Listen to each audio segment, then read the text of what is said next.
ఈ దేశానికి కాంగ్రెస్ అవసరం. భారతీయ జనతా పార్టీ ఈ దేశాన్ని చిన్న భిన్నం చేస్తుంది. చివరికి రాజ్యాంగాన్నే మార్చి ఎస్సీలు, ఎస్టీలు, బీసీలు, ముస్లిం మైనార్టీలు, క్రిస్టియన్ మైనార్టీలు ఊచకోత కోసే ప్రయత్నం చేస్తా ఉన్నారు. ఈ భారతదేశం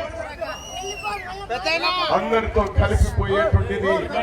ఒక్క కాంగ్రెస్ దీనికోసం పోరాడుతుంది. చివరి ఊపిరి వరకు, చివరి శ్వాస వరకు కాంగ్రెస్ ఉంటాం.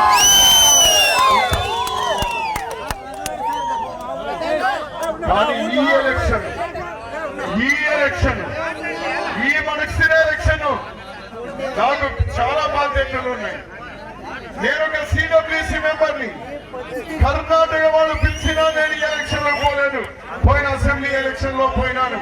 ఈ ఎలక్షన్ లో నాకు 7-8 పార్లమెంట్ వాడు రమ్మన్నా ఒక్క నిమిషం కూడా పోవడానికి నేను ఒప్పుకోలేను. నాకు ఢిల్లీలో మీటింగులున్నా నేను మీటింగులు కూడా పోలేదు. కారణం నన్ను తుమ్కూరు ఎంపీగా పోటీ చేయమన్నారు. కాంగ్రెస్ నుంచి చిన్నూరు ఎంపీగా పోటీ చేయమన్నారు. కళ్యాణ్ దుర్గ్ ఎమ్మెల్యేగా పోటీ చేయమన్నారు. కాదు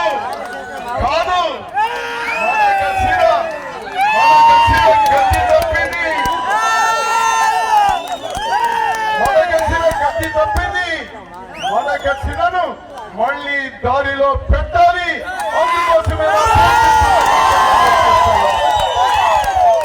నాకు ప్రిస్టేజ్ కాదు. నేను ప్రిస్టేజ్ కోసం చేయడం లేదు ఎలక్షన్, లేదా పట్టింపుల కోసం చేయడం లేదు ఎలక్షన్. కేవలం 10 సంవత్సరాల్లో నేను తెచ్చినటువంటి చాలా పెద్ద పథకాలు ఆగిపోతే నా కంటి ముందే అవన్నీ కూడా ఆవిరైపోతా ఉంటే చూసి ఊరికే ఉండడం అది పిరికితనమో చేతకానితనమో మరొకటి అవుతుంది. కాబట్టి తప్పని పరిస్థితుల్లో నాకు నేను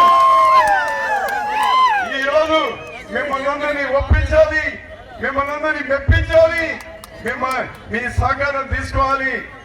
ఆ 14 వరకు 89 నుంచి 14 వరకు మనసిర అభివృద్ధి సాధించినామంటే నా ఒక్కడి వల్ల కాదు, మీ అందరి సహకారం.